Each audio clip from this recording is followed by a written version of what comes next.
আসসালামু আলাইকুম, আশা করি আপনারা সবাই ভালো আছেন। তো আজকে নিয়ে আসলাম ত্রিকালদর্শী সাধনা। ত্রিকালদর্শী সাধনা কাকে বলে আগে সম্পর্ক ত্রিকালদর্শী কাকে বলে আগে এটা ভেঙে দেই। ত্রিকালদর্শী অর্থাৎ ভূত ভবিষ্যৎ বর্তমান যে বলে দিতে পারে তাকে ত্রিকালদর্শী সাধনা বলে। এই ত্রিকালদর্শী সাধনা শর্টকাটে বুঝাইয়া দিলাম যে ভূত ভবিষ্যৎ বর্তমান সম্পর্কে যে বলতে পারবে সেই হচ্ছে ত্রিকালদর্শী। তো এটা হচ্ছে সিগারেট দিয়ে করতে হবে, এটা হচ্ছে তামসিক সাধনা, অর্থাৎ এটার ভিতরে ক্ষতির দিক আছে। একটু সাবধানের সহিত করবেন। যাদের গুরু নাই, যাদের সাধন বিষয়ে কোনো জ্ঞান নাই, যারা সাধনের গুমর জানে না, তারা ভুল করেও এসব সাধনার ভিতরে পাও রাখবেন না। কেননা এইসব সাধনার দ্বারাই মানুষ অনেক বড় বড় ক্ষমতা অর্জন করে নিচ্ছে, আবার এইসব সাধনার দ্বারাই নিজের জীবনটাকে ধ্বংস করছে।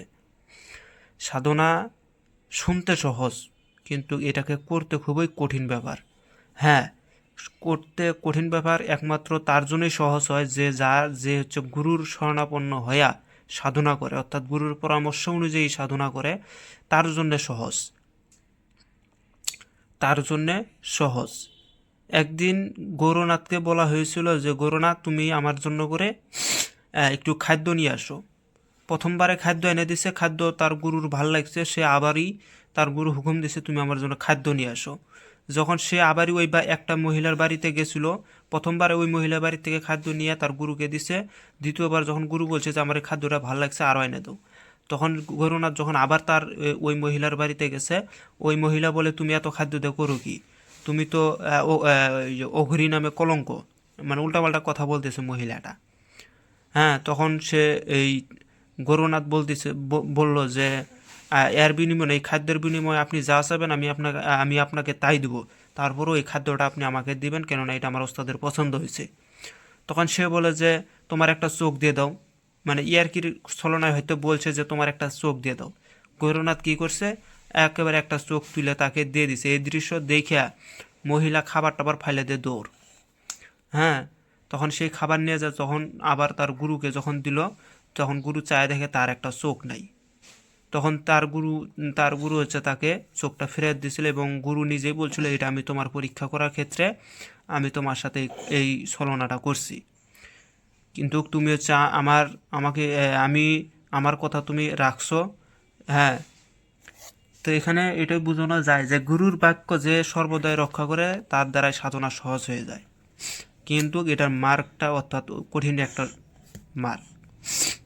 কেননা একটা চোখ তুলে দেওয়া যাতা ব্যাপার না, ওই হচ্ছে গুরু যেটা মুগ্ধ বলছে ওইটাই করে বেড়াইতো, যার কারণে যত ভূত প্রেত সকল কিছু তার আন্ডারে ছিল।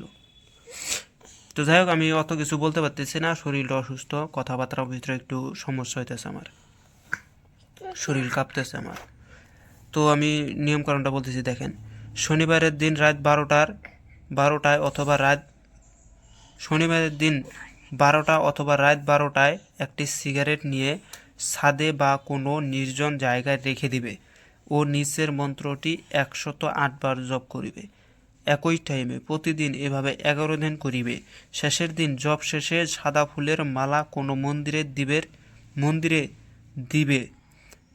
মন্দিরে দেবীর গলায় পরিয়ে দিবে এবং নিবেদন করিবে, স্বপ্ন অথবা সরাসরি দেখা দিবে। এখন আমি বলি, সর্বপ্রথম এটা কিন্তু যারা শহরের ভিতরে আছে তারা ছাদে করতে পারবে, ছাদে করলে এটার আমি বলতে পারবো না, কিন্তু যদি কেউ কোনো বটবৃক্ষের গাছের গোড়ায় বসে সাধনা করে অথবা কোনো শ্মশানে বসে যদি সাধনা করে, আমি তাহলে তার গ্যারান্টিটা আমি দিতে পারি। বটবৃক্ষের গোড়ায় বসে অথবা শ্মশানে বসে একটা সিগারেট ওখানে জ্বালায় দিয়ে সিগারেটের সামনে এক মালায় মন্ত্রটা জপ করে, মন্ত্রটা হচ্ছে ওং নমো ত্রিকালদর্শী আগচ্ছ সোহা। এই যে ওং নমো ওং নমো ত্রিকালদর্শী আগচ্ছ সোহা, এই মন্ত্রটা যদি আপনারা জপ করেন, সিগারেটটা সামনে রেখে এইভাবে 11 দিন করবেন, শেষের দিনে আপনাকে হয় সরাসরি দেখা দিবে, না হলে স্বপ্ন যুগে এসে দেখা দিবে। আর একটা সাদা ফুলের মালা বানাইয়া যে কোনো মন্দিরে কোনো দেবীর গলায় আপনাকে পরাইয়া দিয়ে তার কাছে বিনয়ের সহিত তাকে নিবেদন করবেন, অর্থাৎ তাকে বলবেন যে আমি এই সাধনা করতেছি, আমি যেন এই সাধনায় সর্বদা সাকসেস হই এবং কোনো অদৃশ্য শক্তি যেন আমার সহায়তা করে। এরকম করে বিনয়ের সহিত বলবেন, বলে আপনারা চলে আসে করবেন। স্বপ্নের যুগে আপনি দেখা পাবেন অথবা সরাসরি দেখা পাবেন। তো ভিডিওটা ভালো লাগলে লাইক কমেন্ট শেয়ার করে পাশে থাকবেন। ধন্যবাদ।